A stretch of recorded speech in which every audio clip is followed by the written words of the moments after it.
As an individualized entity, a soul is free to create experiences in order to grow in its awareness. By doing so, it fulfills its purpose, which is to grow and learn more about itself. Through that, our soul helps all that is, God, universe, know more about itself. When a soul prepares for a physical incarnation, the plan it creates is usually very general. Sometimes specific details may be added, but for the most part, the soul simply picks a theme or two that it is looking to explore. These themes are more like broad strokes of intent rather than step by step scripts. They are choosing to benefit the Oversoul, all other soul counterparts, the soul's family group, and ultimately all that is. We could say that one's theme is one's destiny. However, that is where any notion of predetermination ends. The real force in operation once we incarnate is free will, the ability to choose.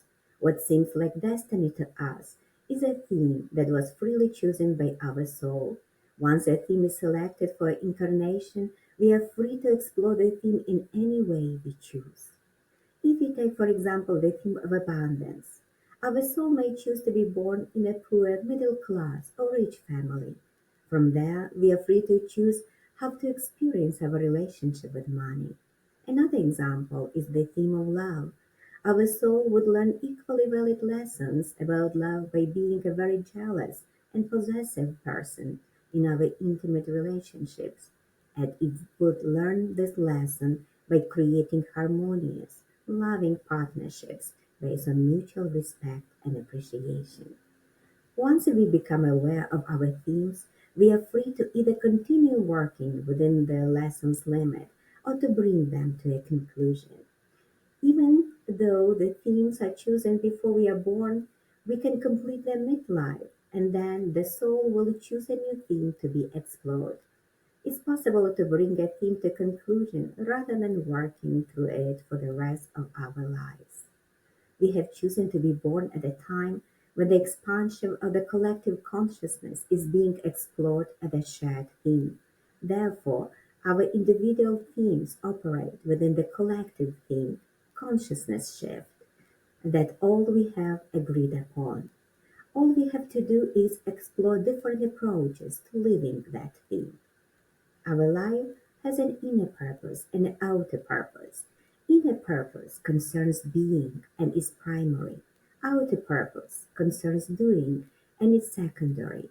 Inner and outer, however, are so interconnected that it is almost impossible to speak of one without referring to the other. Our inner purpose is to awaken.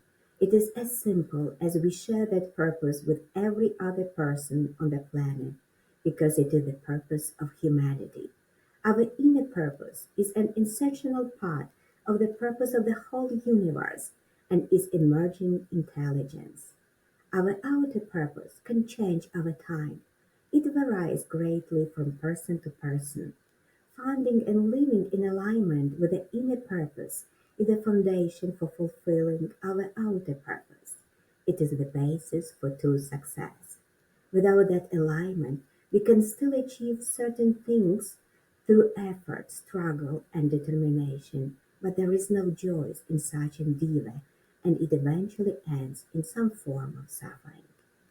I invite you to visit my website, Knowledge in Abundance, to listen to my pre recorded workshops on spirituality. Much love, happiness, and blessings to you. I appreciate you.